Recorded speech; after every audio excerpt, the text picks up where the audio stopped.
or they try to.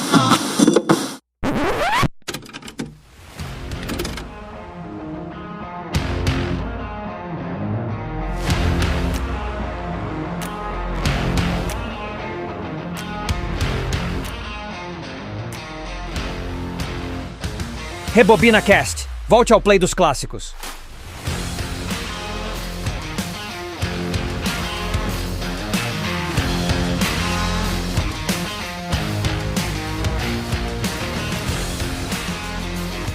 Fala, internet, eu sou Guilherme Viotti e você tá muito irritado, Everton. Precisa comer mais peixe. Eu sou Everton Souza, Mr. Everton, e vamos lá. Vamos lá comer peixe? É isso? Não.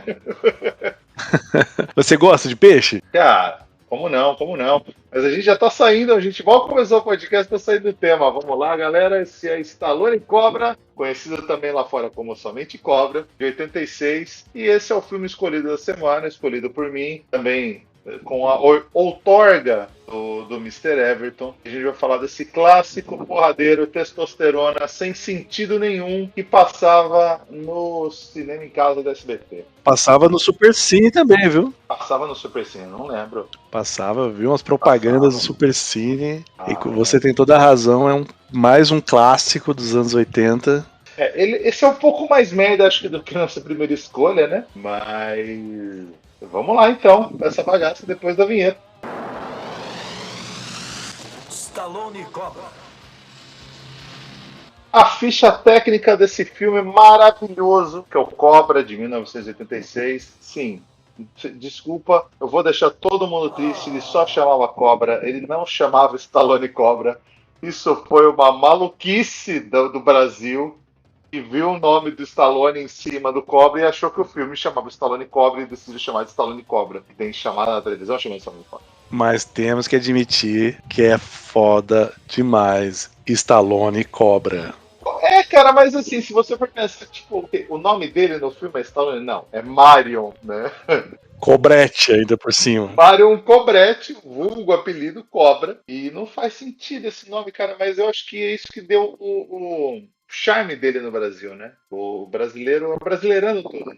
E eu acho que nós acabamos aqui tirando um grande encanto, né? Porque Stallone Cobra é um nome muito melhor que Cobra. Sim, exato. E assim, se você não estiver atento, você vai achar que é o Stallone fazendo o quê? Um cobrador de ônibus? Nunca se sabe. Ele já tá com aquele óculos aviador e um palitinho na boca, pô. Isso é clássico do cobrador aí anos 90. Quem andou de ônibus nessa época sabe. Né? E ele é muito estereotipado, né?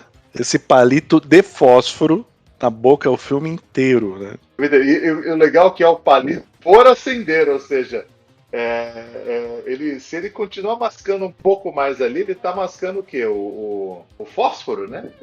Mas olha, eu acho que existe sim uma diferença entre você ficar com um palito de dente e o palito de fósforo. Seu nível de tiozão aumenta radicalmente com o palito de fósforo. Sim, você envelhece 10 anos com palito de fósforo, com certeza. Não que seja uma coisa muito jovial ficar com qualquer tipo de palito na boca, né? Bom, esse filme maravilhoso, de 86, foi dirigido pelo George P. Cosmatos, que é o diretor também do Rambo 2, e de um outro clássico sonotarde chamado Tombstone. Quem viu aí sabe, Billy the Kid, o Val Kilmer. Ele é um cara que nunca dirigiu muitas coisas não, assim, ele tem muito filme porcaria aí no currículo, mas esses dois aí são os melhorzinhos. E ele era aquele diretor parça do Sly, né? Mas olha só, Rambo 2 é uma referência, né? Rambo 2 mas assim, se você olhar o IMDb dele, você vai achar, pô, legal, Rambo 2. Pô, legal, Tombstone. Pô, não tem mais nada que eu conheço aqui. Agora, me fala uma coisa. Rambo 2 veio antes ou depois de Cobra? Cara, veio antes, porque esse a gente vai falar um pouquinho do que tava a carreira de Stallone. Esse é o auge, né? Praticamente do Stallone. O cara lançava só petardo atrás de petardo, então Rambo 2, Rocky 3, Rocky 4, e aí eu acho que esse é antes ou depois. Ó, eu estava com o IMDb aqui. Obviamente que a gente faz uma pesquisa, a gente se prepara inteiro, mas a gente esquece de colocar o IMDb na tela, né? Eu acho que ele trouxe esse diretor, como você acabou de falar, né? Porque o cara fez o Rambo 2, que certamente foi uma puta audiência, né? O Rambo 2, pra mim, é um dos melhores filmes do Rambo, né? Esse filme, se você olhar no MDB, ele não tem uma boa nota, né? Mas ele tem o estereótipo total dos anos 80, na veia, assim. Esse é anos 80 total. Olha, ele veio de Rambo 2, aí na sequência ele fez Rock 4, que é o Rock que ele tá boladaço, e depois Stallone Cobra. Já partindo para na sequência, Falcão Campeão dos Campeões. Só a nata, né, do Stallone, né? Todos esses filmes estarão aqui na nossa... em episódios futuros, com certeza. Sim, é isso. A gente vai zerar praticamente todos os filmes do Schwarzenegger, zerar todos os filmes do Stallone, e a gente vai para outras coisas depois, né? Mas só fazendo o resto da ficha técnica, então a gente tem o querido Sylvester Stallone, o Sly para os íntimos, como o Tenente Marion Cobra Cobretti, a Bridget Nielsen, que na época era casada com ele como a mocinha coitada do momento, que é a Ingrid Nielsen. E nepotismo total, né? Sim, a gente vai comentar um pouquinho sobre isso daqui a pouco. O Reni Santoni, que era o parceiro latino de boina dele, o sargento Tony Gonzalez. Andrew Robinson fazendo o babaca da vez, que é o detetive Monte de... não posso falar. Uhum. E Brian Thompson fazendo o maníaco da vez aí, o maníaco do parque, Night Slasher, que é o cara da machadinha. Eu acho que em português era Assassino da Noite. Eu confesso que eu vi esse filme óbvio que eu já vi ele dublado 1000 vezes, né? Mas eu já vi, dessa última vez eu vi legendado, eu só colocava em português na parte que eu sabia que ia sair uma frase tosca e achava que ficava legal também ouvir em português. Mas eu não lembrei como é que ele era em português. Mas Assassino da Noite, então. A nota do IMDb dele é 5.8, que é uma nota considerada baixa. Eu acho injusta. O filme não é primoroso, mas merecia um pouquinho mais.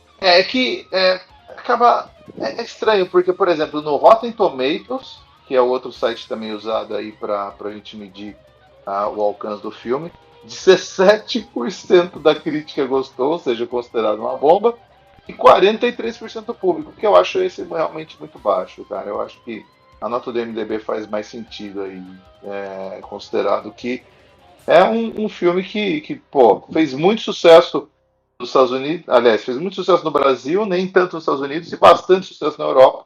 Um filme do orçamento aí de 25 milhões de dólares, que rendeu no mundo inteiro 160 milhões, ou seja, um bom investimento, né? O que você acha? Com certeza, com certeza. Inclusive, eu acho que o Stallone, nessa fase dele, ele estava muito parecido com o Arnold, ou seja, colocou a foto dele na capa, é sucesso quase que garantido. Cabeças gigantes sempre, né?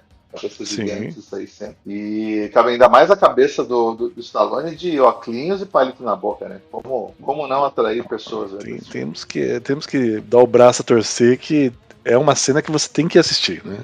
E o roteiro, a gente precisa dizer que é do próprio Stallone. Ele historicamente, ele escrevia grande parte dos seus filmes nessa época, né? No começo, ele que fez o roteiro do Rock, foi o filme que salvou a carreira dele, que ele foi meio de porta em porta de produtor até fecharem. Ele acabou ganhando notoriedade como roteirista, e ele fez baseado num livro chamado Fair Game, da Paula Goslin. E, aliás, eu ouvi falar que tem um filme de um dos irmãos Baldwin dos anos 80 também, que chama Fair Game, e esse é mais literal o livro. Esse daqui é só tipo uma loucura aqui do inspiração, né? Exato. É muito material livre da cabeça dele aí, então. Vamos falar da parte de trás da caixa?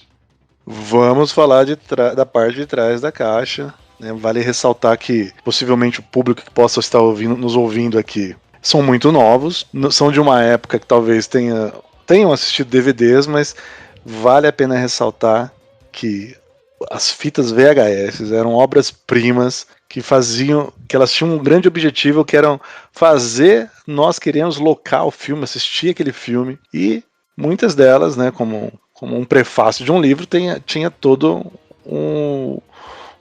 a parte de trás ali com aquela, como se diz, como é que ele falava? Era o resumo? Não, era uma sinopse do filme, né? Essa publicitária para vender. E, aliás, acho que a gente precisa contextualizar um pouco. Existia uma coisa chamada locadora, onde você alugava. Era tipo um streaming, só que físico, né? Para as pessoas que nasceram nos anos 2000, provavelmente não vão saber o que é isso. E dentro das caixas VHS tinha uma fita que você colocava. É daí que partiu o nome do nosso podcast, caso alguém não saiba até agora. Eu acho que vale a pena também nós falarmos para que os ouvintes acessem nosso site, que é o rebobinacast.com.br, e depois também nos procurem nas redes sociais. No Spotify, inclusive. Se você não está ouvindo pelo Spotify, você está ouvindo pelo site, fique à vontade, mas dá um likezinho no Spotify, que sempre ajuda, com certeza. Então vamos lá ler aqui atrás da caixa do filme Cobra, ou melhor, Stallone Cobra. Vamos chamar de Stallone Cobra, cara. É Stallone Cobra. Não, Stallone Cobra, tem toda a razão. Cobra é um tira que sabe tudo sobre o submundo da cidade grande. E também é um especialista nas tarefas impossíveis. Seu nome faz estremecer de medo a sociedade marginal. Ui. Seu propósito fixo e seus métodos pouco ortodoxos criam uma paranoia extrema, mesmo entre seus colegas policiais. Agora, um terror igualmente mortal acelerou o pulso da cidade. E Cobra foi escolhido. Ele tem total liberdade de ação para encontrar o assassino que vem matando a esmo, de forma impiedosa e selvagem, como uma base que escapou do inferno. Mas este monstro não age sozinho. Ele é o líder de um bando de assassinos psicopatas, autodenominados Nova Ordem, determinados a eliminar a única testemunha que pode ameaçar o anonimato do grupo. Uma bela modelo, Bridget, que felizmente está sob custódia protetora de Cobra. Se o crime é uma doença, conheça a cura. Cobra, sensacional. Nada para enfatizar melhor essa frase final do que sensacional. Sensacional. Olha, eu acho que vendeu bem o filme, viu? Vendeu. Fez bastante sucesso, né? Fez bastante dinheiro, pô. 160 milhões para investimento de 25 é muita coisa. Fez o seu nome aí na história do cinema de ação dos anos 80. Exato. Ele com certeza não deve ver, porque ele deve ficar com bastante raiva de ver a ex dele no filme, até hoje. E porque ele na época era casado com a senhora Brigitte Nielsen, a clássica atriz, ela é norueguesa, acho, que fez sucesso em Hollywood. Ela foi apadrinhada pelo clássico produtor Dino De Laurentiis, por sinal o mesmo cara que fez aí outro clássico eterno, que é o Conan. Era um dos grandes produtores aí da década de 70 e 80 em Hollywood. E ela fez o filme Red Sonja, conhecido também como Guerreiros de Fogo. Ela era Red Sonja? Ela era Red Sonja. Olha só, gente. Então... Tem até o Schwarzenegger. Ela também teve um caso com o Schwarzenegger aí nessa época. Ela chegou em Hollywood. Eu acho que ela tá indo numa linha que já percebemos, né? Na época. Sim, exato. Tentando aí arrumar um lugarzinho na sombra, né? Tanto que não era pro Schwarzenegger participar desse filme, Red Sonja. Ele foi contratado para fazer uma ponta só, mas ela é tão má atriz que acabaram dando o papel de co-protagonista para ele, como um Conan genérico, que ele chama Calidor. Eles não queriam usar o direito do Conan, então ele virou Conan genérico Calidor. E no meio, entre um filme e outro, ela ficou sabendo que o Sylvester Stallone estava hospedado no quarto do hotel. Deixou uma foto debaixo da porta com o telefone dela para ele ligar para ela. E, sei lá, 6 meses depois os caras estavam casados. Basicamente foi esse o rolê. Ataque de oportunidade. Alguns chamariam de escalada social, até. Alpinismo social. Agora, assim, eu tenho a impressão, eu a conheci, é curioso, né, que quando você vai rever o filme, tem algumas coisas aqui que me chamam muita atenção desse filme aqui. Primeiro, eu tinha uma memória que o vilão agia sozinho, que ele era um serial killer, que ele somente fazia atazanava todo mundo ali na cidade, mas, vendo o filme, trata-se de um grupo, né, que é a Nova Ordem. Agora, eu também Aceita a nova ordem. Agora, eu não lembrava que ela era a atriz, né? Eu lembrava que ela fez o filme Faz Rock, no, né? No Rock 4 ela é a esposa do Russo, do Dolph Lundgren. Aí ela fez na sequência, cara. Esses anos foram muito prolíficos. Qual que é o certo agora? Prolíficos. Isso, prolíficos. Bom, enfim, esses anos foram muito. Renderam bastante pra ela, porque ela fez, na sequência praticamente, Red Sonja, Rock 4, Stallone Cobra e Tira da Pesada 2. E nunca mais trabalhou em Hollywood porque traiu o Stallone com outra mulher. Você tá brincando? Ele pegou ela na cama. Na Aqui cama! também, Na aqui cama! também é fofoca, hein? Com outra mulher. Não E é falou só, pra ela não é só quando eles notícia. ele falou pra ela quando estavam se divorciando. Ele falou: você nunca mais trabalha em Hollywood. E ela nunca mais trabalhou mesmo. Porque era um cara, ele sempre foi um cara muito influente, ainda mais nos anos 80, e ele falou pros estúdios, ó, essa mulher não pisa mais aqui, e ela não pisou mesmo. E aí foi só, cara, eu vi um filme com ela, meio da década de 90, 95, acho, chama Galáxias, que é uma ficção científica tosca, num grau assim, inacreditável. Cara, o filme, ele é muito ruim. Eu não sei por quê. O filme tem 3.6 no MDB. Aí você já vê É o B, nível da filme B do B. entendeu? É, acho que o Stallone não deixou barato essa brincadeira aí, viu? Não deixou não, não deixou não. E esse filme, acho que é importante a gente dizer também, que ele foi o primeiro filme do Stallone na saudosa Canon Films.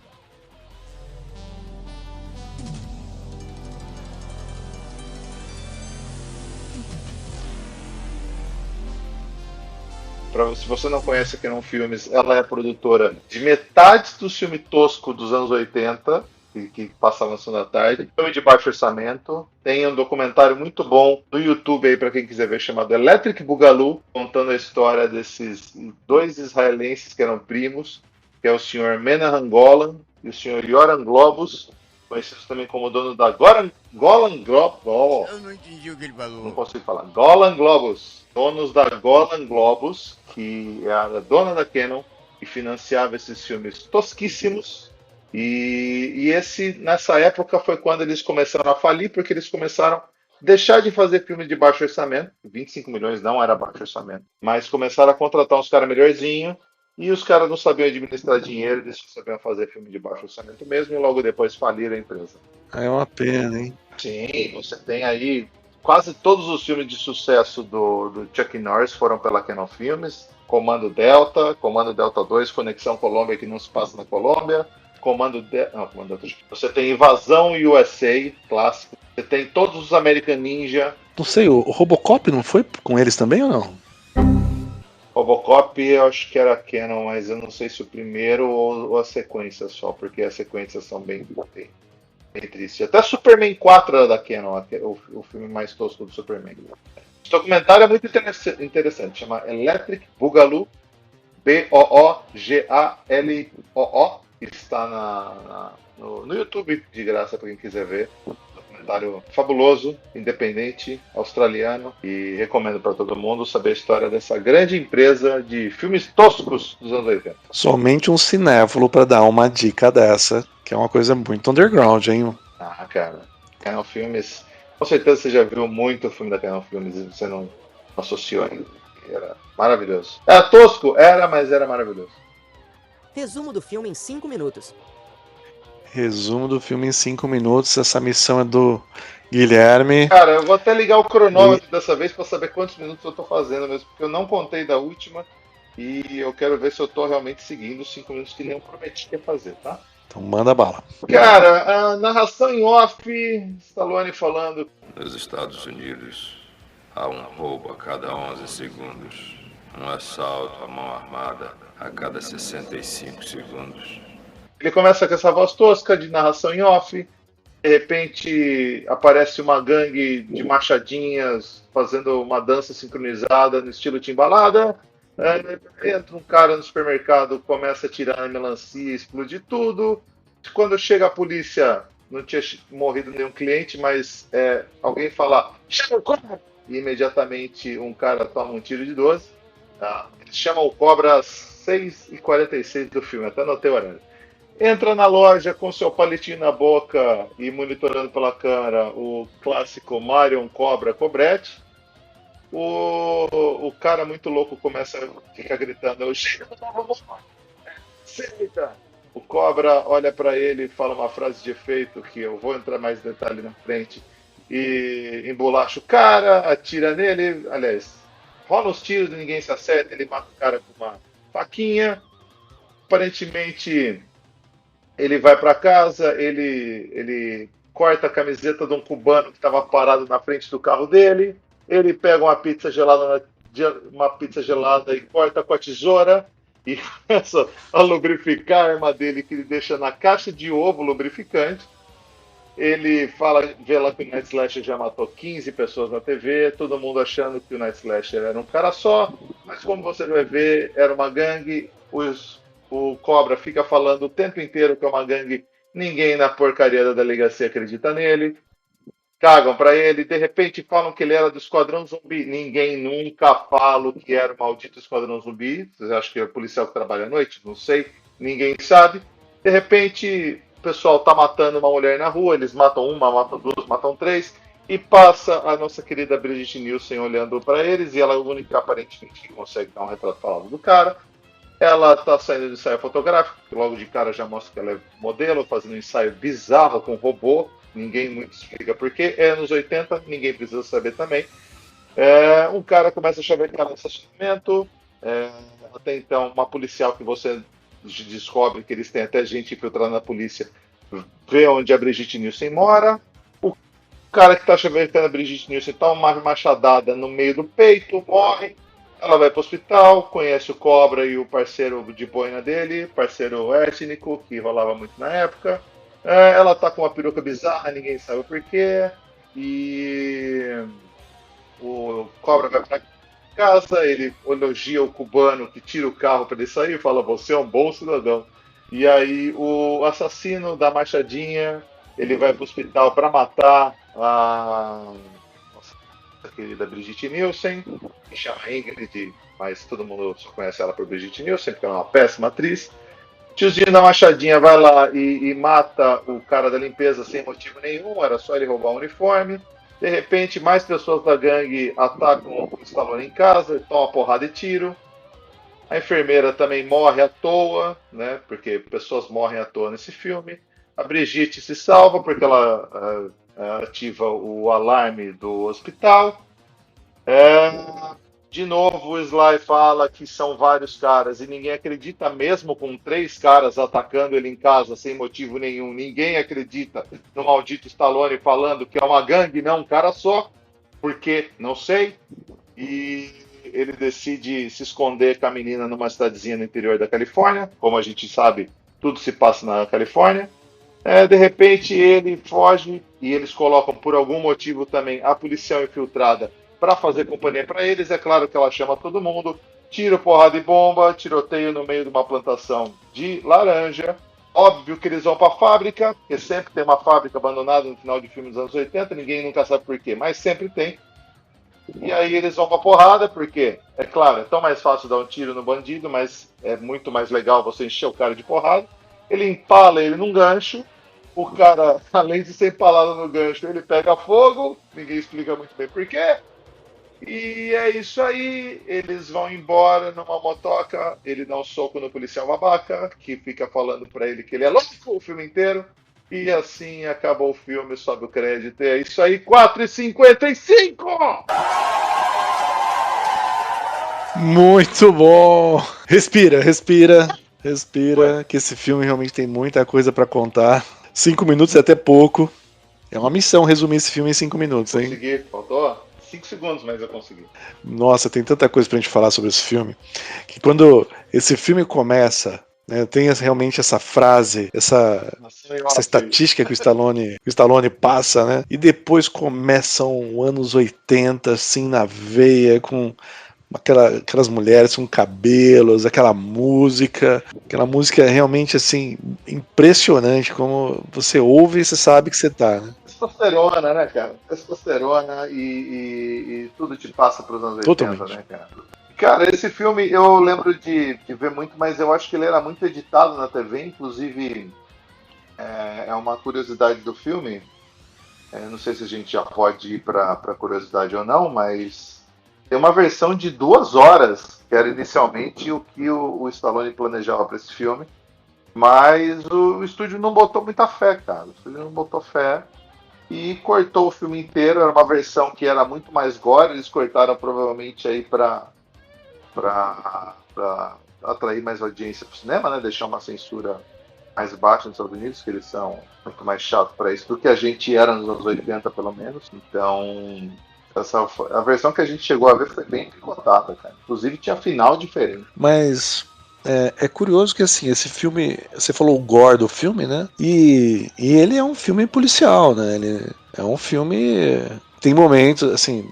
É que passa muito rápido mesmo, você tem razão. Pode ser que tenham cortado muita coisa, porque até os assassinatos, eles são muito rápidos, assim. Mas ele tem um momento, assim, embora muitas mortes ocorram realmente sem sentido nenhum, tem mortes, assim, que você fica um pouco aflito, né? Mas é um filme policial mesmo, né? Cara, tem gente morrendo de tudo que é jeito nesse filme, cara. É gente sendo jogada de prédio, é gente atirando, é gente sendo atropelada, é gente com a machadinha.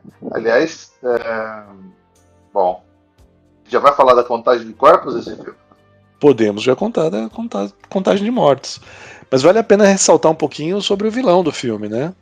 É o famoso maluco por maluco, né? Eu sou ruim porque eu sou ruim. E é isso, cara.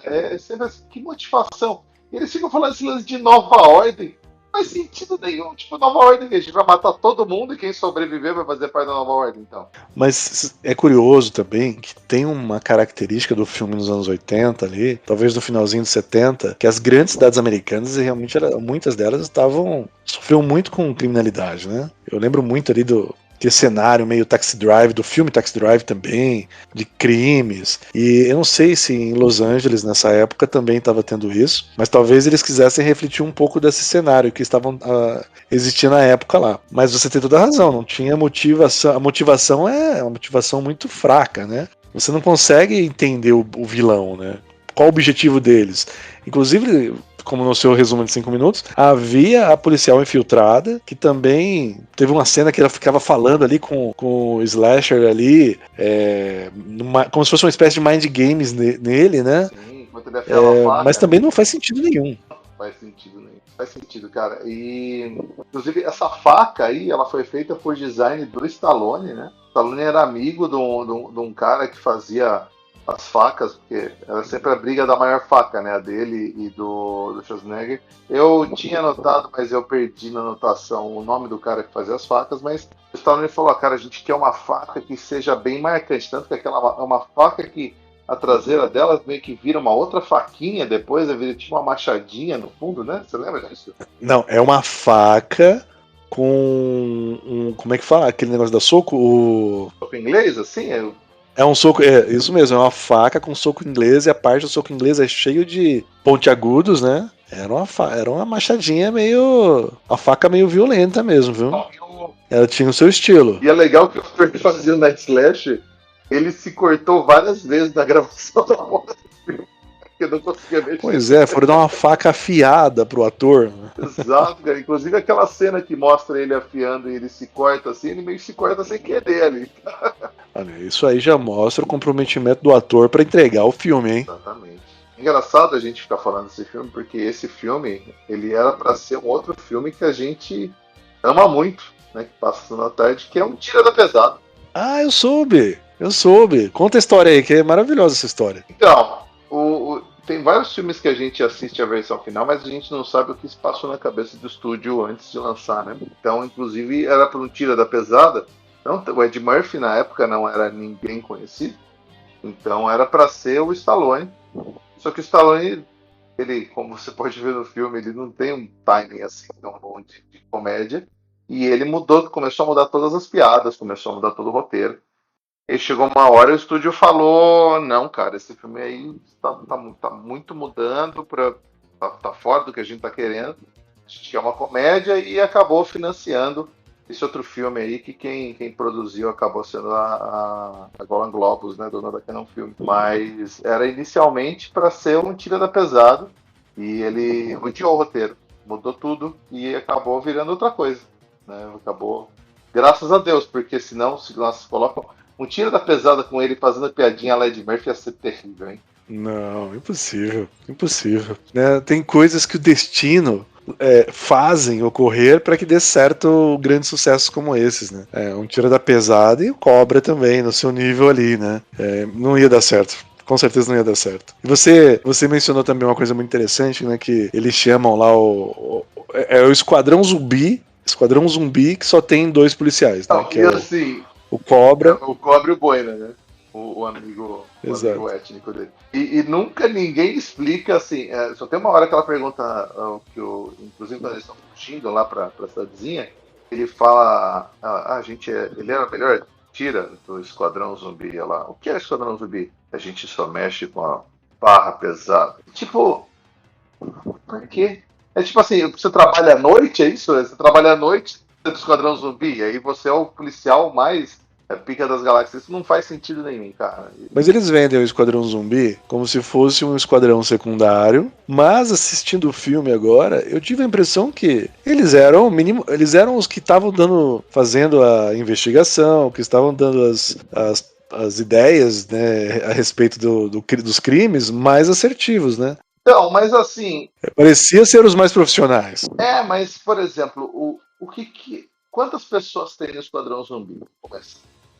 Nunca fala, nunca mostra. E assim, eles são tipo a elite, mas parece assim que de manhã é só os almofadinha, tá ligado? O pessoal que trabalha no AV6 lá, o Monte e os outros pela saco lá dele. É um monte de almofadinha e tipo, o único quem faz trabalho de polícia mesmo é o Esquadrão Zumbi, é isso então? Olha, o filme, eles querem falar que não é isso, né? Que falam que o método do Cobra é muito violento, mas ele é o cara que resolve. Tem até aquela cena do supermercado, né? Que depois a gente fala das frases e tal, mas que quando sai o bandido morto, né, para a sociedade, ainda mais da época, bandido morto, bandido bom é bandido morto, o repórter pergunta pro Cobra: era necessário mesmo essa violência? Precisava matar ele? Aí o Cobra pega o cara, tira o pano de uma das vítimas e fala isso pra família dela, né? Então, veja que essas questões sociais que a gente fica falando até hoje, na época já eram temas lá na época, né? E o Cobra é um cara, provavelmente seria um cara de direita extrema, né? Com certeza. Bandido bom é bandido morto, com certeza. E anos 80 era isso, né? Anos 80 era isso. Cara, também é o estereótipo total do cara que resolve, do cavaleiro solitário, é o cara que tá sozinho, é o cara contra todo mundo. O Cobra mata 42 pessoas no filme, só ele sozinho, sabe? Só ele, olha só, um cara, hein? Então, era esse o estereótipo do policial que resolve, que era basicamente aí os filmes dos anos 80, né? E um pouco mais pra frente teve os Buddy Cop movies, né? Que é aquele estilo mais de parceiro. Então, Máquina Mortífera, Tango e Cash, que é com o próprio Stallone e Kurt Russell também, que um dia a gente vai falar nesse programa com certeza. Então, era o estereótipo da época, né? Sim. Mas quando o Cobra foi pro escritório dele, que era na casa dele, tem aquela cena que você falou também no resumo, que é maravilhosa, não faz sentido nenhum. O cara, ele estaciona o carro dele onde ele quer, né? Bate no carro da frente, aí vem os... Chico! Que passa, Chico? De repente, do nada, ele vai lá e rasga a camisa do cara. A camiseta, mas ele acaba com a camiseta. Ele rasga no meio. Cara, é sensacional. E é tipo assim... E claro que ninguém mexe com ele, né? Vocês sabem que ele é policial, né? Ou ele era tira, né? Então ninguém vai mexer. Ele era um tira. Ninguém vai mexer. E, aliás, aquele carro dele, aquele Mercury Monterey que aparece em 1950, era do próprio Stallone na época, né? Então ele quis usar o próprio carro. É óbvio que o carro que destroem naquela cena de perseguição não é o mesmo carro, é um outro carro que eles acharam ali. É óbvio que não vai destruir o carro do Stallone, porque o dele era todo customizado, cheio dos trick-trick. Mas é legal, cara, usar o próprio carro, né? Ele devia ter vários, com certeza, né? Não era o único, né? Mas nós precisamos sim, até depois colocar aqui num dos temas, sempre que tiver um filme com carros lendários do cinema, temos vários carros lendários, esse certamente é um deles, e você tem toda a razão. E tem uma curiosidade desse carro, ele foi roubado, acho que na década de 90, e depois o Stallone comprou o carro de novo. Sério?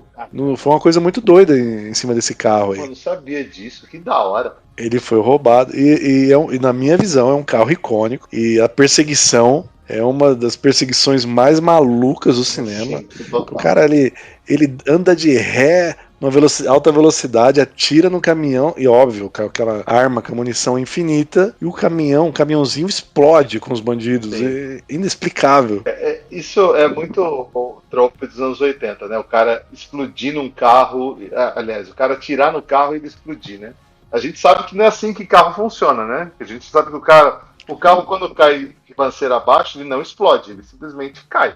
A física costuma ser assim. Mas ele é muito mais legal, né? O carro explodindo, né? Pô, é muito mais legal. Sim. Não tem como. Mas é um dos carros lendários, muito bem lembrado. Esse carro aí, como é o nome do carro? É Mercury. É o Mercury Monterey de 1950. Parecia carro de máfia, né? Aqueles carros de máfia meio década de 30, né? Era um carro com visual diferentão, né? Mas será que ele usou esse carro por questões de orçamento ou é porque ele só achou, não, esse é o carro que o Cobra Com usaria? certeza. Não, esse é o Cobra. Ele é assim e vamos usar esse daqui. Fazer ele morando, apartamento na beira da praia, cara. É assim.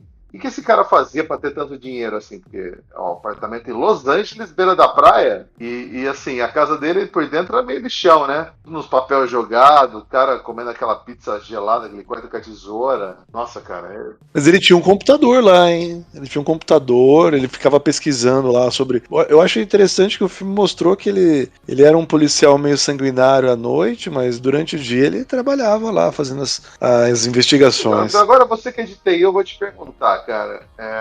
Não existia internet em 86, correto? Não, até existia, mas não como temos hoje. Não tinha. Talvez alguma ligação. Eu duvido muito que um policial ia ter o sistema policial ligado na casa dele. Acessar o sistema policial da casa dele, cara. Vai imprimir o que era uma matricial na delegacia. Isso não faz sentido, cara. Não faz sentido nenhum. Aliás, cara, a gente pode falar das coisas que não fazem sentido já no filme? Devemos, né?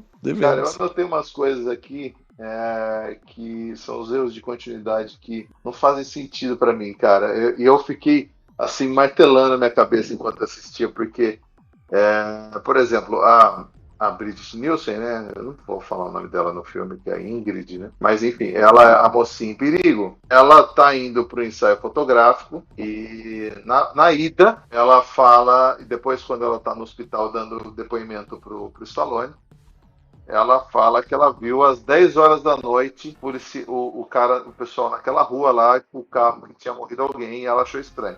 Ou seja, ela estava indo para o ensaio fotográfico às 10 da noite. Tá? A hora que ela está saindo, ou seja, enquanto ela está no ensaio fotográfico, mostra aquela montagem lá de ela no ensaio fotográfico e os caras batendo carteira lá de vagabunda na noite atrás do Night Flasher, ou seja, aquilo lá tudo se passa à noite. Enquanto isso, a vilazinha lá, que é a policial, tá na delegacia procurando onde a mulher trabalha, ela volta lá, o cara tá chamando ela, o fotógrafo, o chavequeiro, chamando ela pra sair, o que vai tomar uma machadada na barriga, tá chamando ela pra jantar. Só que assim, quantas horas esse trampo? Ele passou a noite inteira e tá chamando ela pra jantar o quê? Às 3 da manhã, é isso? Então, tipo, ela vai pro hospital ainda à noite, ou seja, que horas que rolou tudo isso? Essa noite teve quantas horas? A noite teve que 24 horas? Não faz sentido isso, tá ligado? Por isso que é o assassino da noite. Tá, o assassino da noite, mas a noite dura um dia inteiro? A gente tá no sol da meia-noite, Alasca, é isso? O que acontece? Não faz sentido isso, cara. Passa na Califórnia. Não faz sentido. Não, tem toda a razão. Essa parte do filme ficou meio estranha mesmo. Tem outra que eu anotei aqui também. Tem uma parte também de dar uma continuidade ali, que a gente tava falando do Mercury, que, nossa, isso ficou muito na minha cabeça, porque eles deram destaque. Teve uma hora que realmente o carro começou a ser metralhado, aquela perseguição incrível. E o carro tomou, acho que uns 2, 3 tiros no porta-mala. E a câmera mostrou em foco ele sendo baleado no porta-mala ali. Porém, o resto da perseguição inteira, o porta-mala ficou intacto. Era uma coisa que chamava muita atenção, não tinha como não ver. Claramente tinha dois carros, né? O que eles estavam usando pra detonar e o carro do Stallone de verdade, que ninguém ia fazer nada. Né? Uma coisa que eu achei bizarra de continuidade, cara, é quando o Stallone é atacado em casa. Tá? Porque assim, ele passa o tempo inteiro falando que é uma gangue e ninguém acredita nele.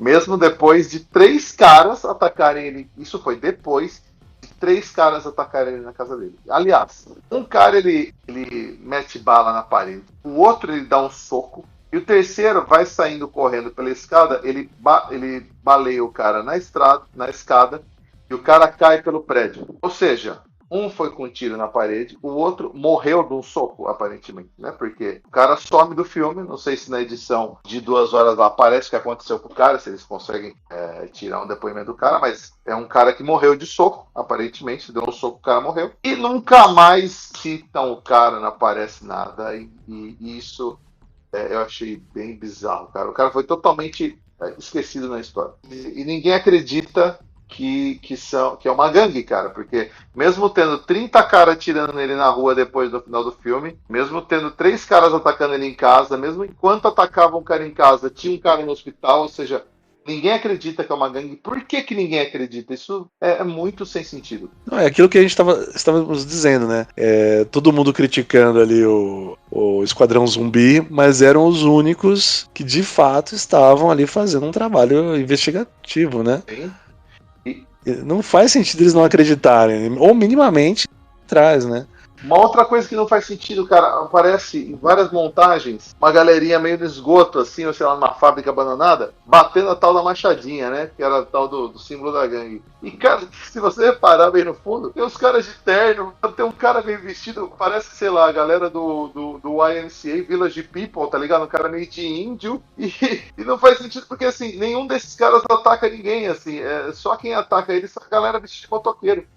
Então, pra que você chama um cara aleatório que tá passando na rua? Ó, vamos ali gravar essa cena rapidinho, que você só vai ficar batendo a machadinha e ninguém vai explicar nada que aconteceu com você. E era uma gangue muito grande, né? Parece uma seita até, né? E só o Slasher que fazia o trabalho sujo, né? Todo mundo matava ali, né? Tem várias cenas pegando as 3 mocinhas que estão meio saindo do trabalho ali, que eles vão lá e matam, né? Mas, assim, o que o resto dessa galera faz durante o dia? Eles têm trabalho normal? O cara, não, estamos aqui na seita aqui, mas de manhã a gente vai pro trabalho normal, minha mulher não sabe.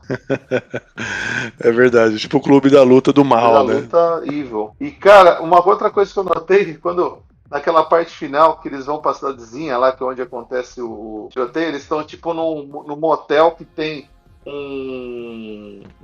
se fosse um presépio na frente, uma coisa totalmente aleatória. E depois, quando eles estão saindo, não aparece presépio nenhum.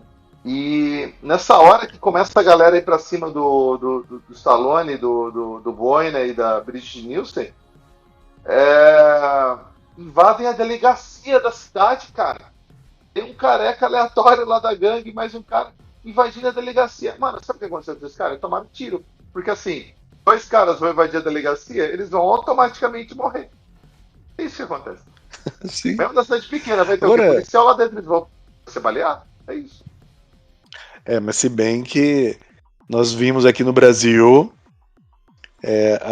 aqueles cenários, né, que tem o que eles chamam aqui de novo cangaço, que é horrível, e os caras tomam conta da cidade, né? Rendem os policiais, que são poucos, e vão pra cima. Então é factível isso aí, mas viu? todos os caras estavam atrás de Stallone e da Brigitte Nielsen, velho. Tinha 2 caras aleatórios, perdidos no rolê, tentando entrar na delegacia. Isso é bem aleatório. Agora, você comentou uma coisa aí muito interessante que talvez valha a pena citarmos, porque o filme se passa no Natal. Então, será que a gente pode considerar que é um filme natalino também? É verdade, né? Ele se passa no Natal, porque tem a propaganda da televisão lá que mostra Toys R Us, né? Loja de brinquedo. Sim, é um filme de Natal. É quase um natalino. Parceiro aí do Die Hard, né?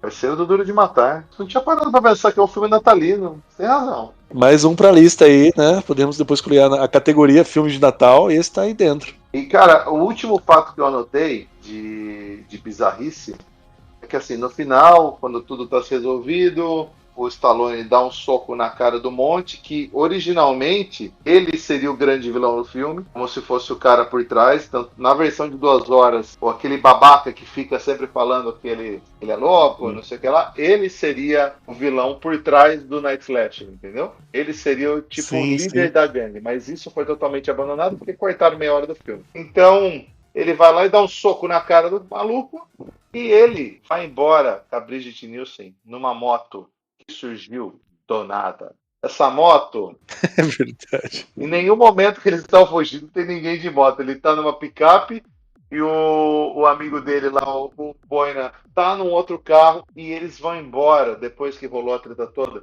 de moto. De onde surgiu essa moto, cara? Eles roubaram de alguém da gangue que tava lá e o policial tá andando com a moto roubada? Não, eu acho que é isso, né? Porque até um dos, não sei se é amigos dele, fala: você quer uma carona? Não, eu já tenho a minha carona, não sei. Exato. É absurdo, cara. E, tipo, é só pra ter um. Eu entendo a necessidade de você ter uma transição pro final do filme, mas. Porra, eu ia tomar desculpa pelo menos pra moto, né? Tipo, agora, trouxemos sua moto. Não, ele vai embora com a moto de alguém. Não, ele vai embora e ninguém pergunta, Ninguém né? pergunta, ninguém questiona. Mas eu acho que a galera deveria ter um medo do Cobrete ali, né? Do Cobra. Ninguém vai confrontar o Ele é cara. louco, cara, ele é louco. Ele rasga, ele vai. Se você mexer com ele vai rasgar sua camisa. Ele vai me rasgar a camisa por debaixo ainda, cara. Puta que.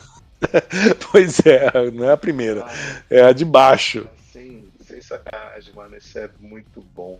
Cara, esse filme tem frases maravilhosas. Acho que a gente pode ir agora pro segmento que é meu favorito desses filmes. Que são as melhores frases do filme, Travinha. Tem várias. Eu acho que logo no começo do filme eles já citam várias, né? Na cena do mercado, pegar o microfone do mercado. E, cara, eu ouvi tantas vezes essa frase e a frase original em inglês ela não fica legal. Não fica legal, mas em português fica cretino. Você adora dar tiro? Eu odeio gente assim. Cretino. Você adora dar tiro. Eu odeio gente assim. Você é um imaturo. Você é um imaturo. Você é um cocô. Eu vou matar você. Não, essa frase, ela é incrível de muitas maneiras, né? Mas eu acho, aí eu queria até perguntar a você, a sua opinião, se esse você é um cocô, você acha que foi uma tradução literal ou o dublador que achou que ia ficar bom assim? Não, eu vi a frase em inglês e depois eu voltei para ver o dublado, né? Mas no original ele fala You're a lousy shot, que é mais ou menos como se fosse, tipo, Zé Ruela, sabe? E em algum momento ele fala piece of shit, que é um pedaço de cocô. Só que eu acho que os caras foram tentar traduzir isso numa coisa que calhasse bem com a dublagem. Ele fala, você é um imaturo, você é um cocô, e eu vou matar você. Essa frase é uma das melhores. Você é um cocô. Aliás, ouvintes, não sejam um cocô. Isso. E dê like aí pra. Muito importante. Fala com o amiguinho. Compartilha esse episódio. E, cara, continuando no mercado, ele já na sequência, o cara fala, vai explodir esse lugar! Vai em frente, eu não faço compra aqui. Eu tenho uma bomba aqui. Eu mato ela. E mando isso tudo pelos ares. Vai fundo. Eu não faço compra aqui. Não, essa é uma das melhores, né? Vai em frente, eu não faço Essa é compra uma das melhores. E a gente tem aquele diálogo, depois deles tomarem o esporro do chefe e do Monte, que é o cala-saco, em cima do prédio, ali no estacionamento. O parceiro dele fala que ele, quando terminar tudo isso, ele vai meter um buraco no peito do Monte. E aí o Stallone, sabe qual é o seu problema, cara? Isso é muito violento. Sabe qual é o seu problema? Você é muito violento. Deve ser esse chiclete. Essa porcaria que você come.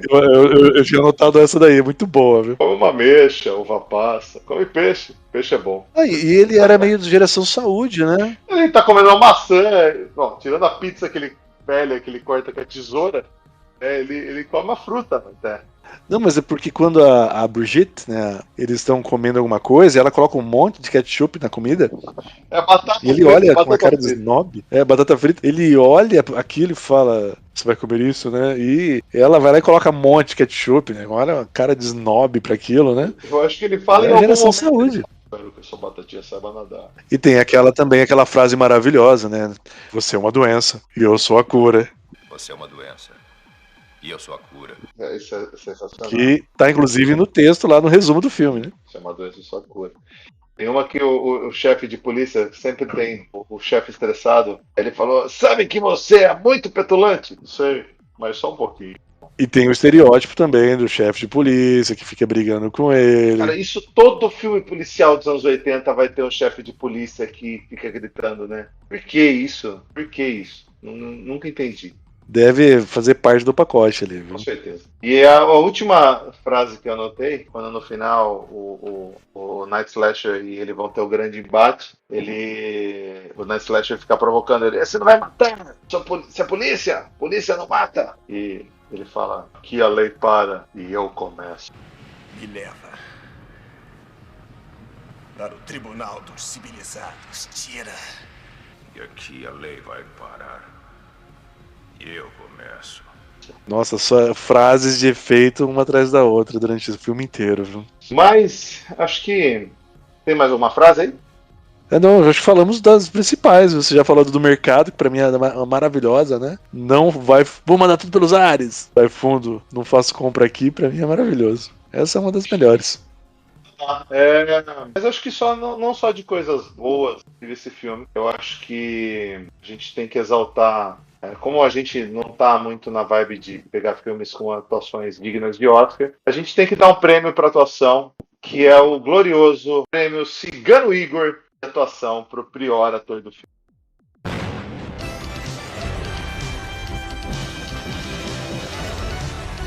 Prêmio Cigano Igor de atuação. Mas me fala aí, quem que é o seu Cigano Igor de atuação para esse filme? Olha, você sabe que tem filmes que a gente vê muito fácil, né? O ator ou a atriz, né? Que deixa a desejar, né? Que mostra ali a falta de comprometimento ou a falta de talento, né? Isso, de talento, né? Mas eu tenho ali, tem dois grandes atores dois não tão grandes atores, mas que seria a atriz que faz a Ingrid, né? Que é a Brigitte. E o grande vilão, que é o Night Slasher, né? O Night Slasher. Mas olha, eu acho que a Ingrid ela ganha. Eu vou concordar. Eu não sei, eu posso estar sendo.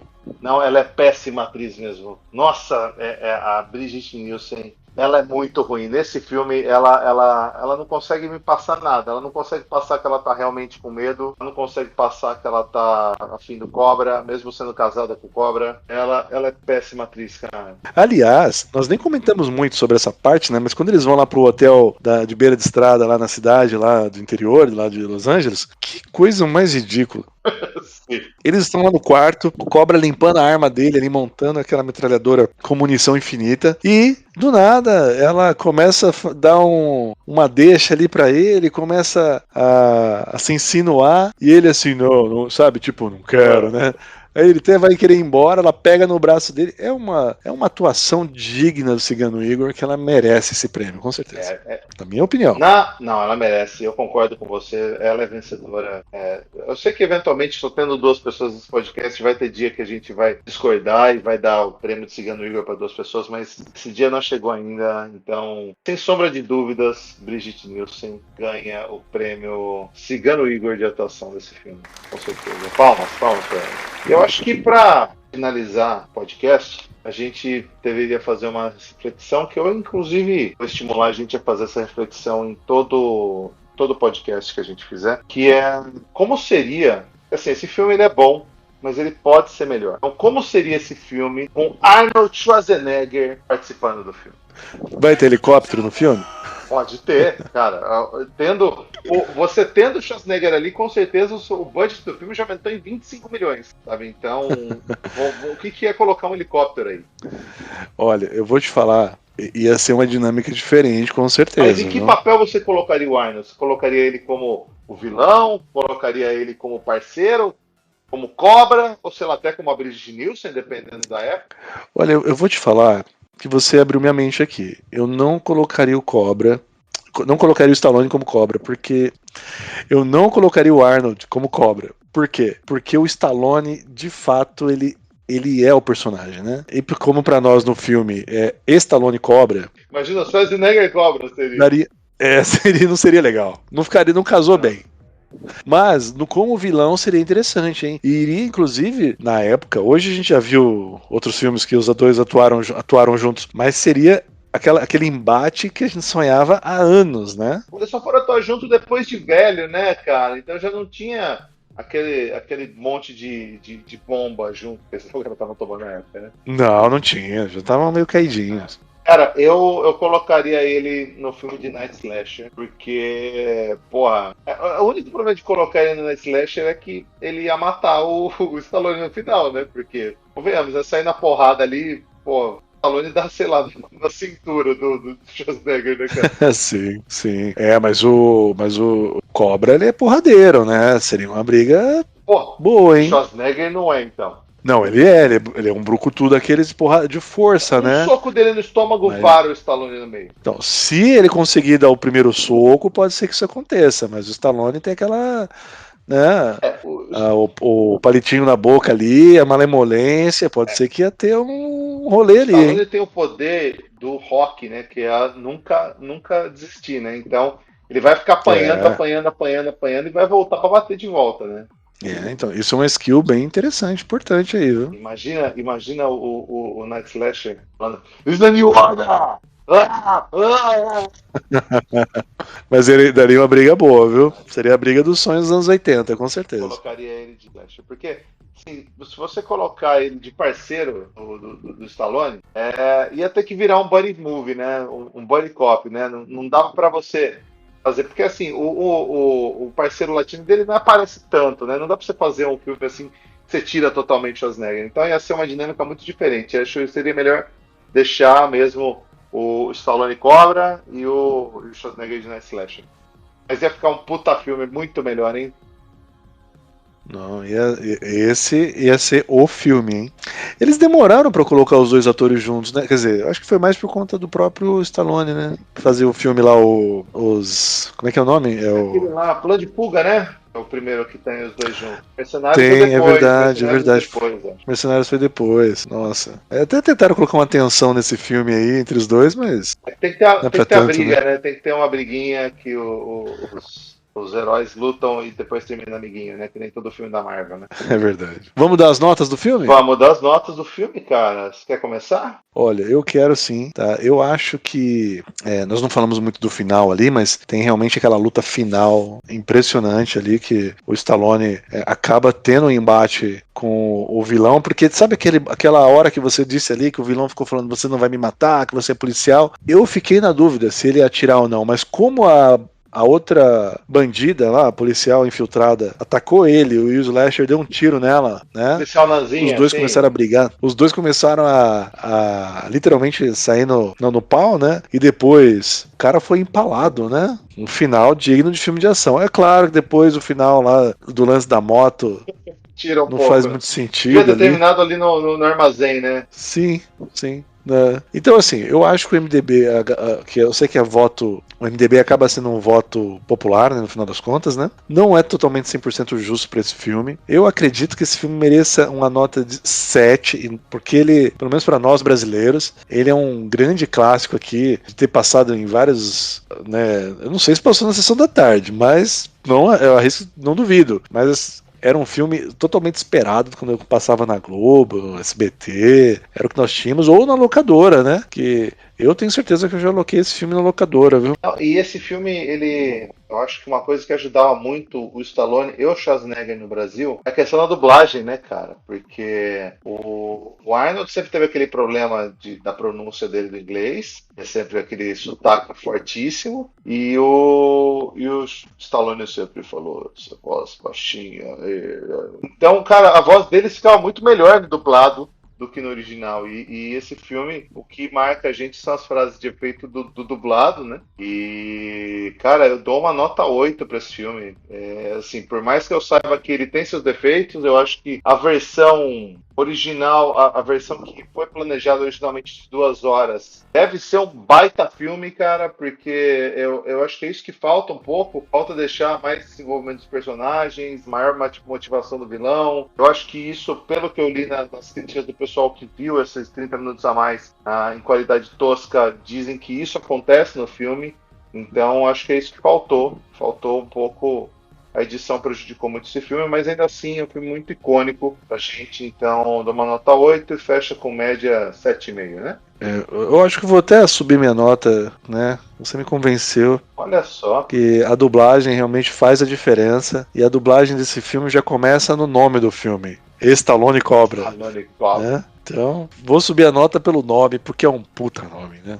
Então, 8? É isso? Nota 8.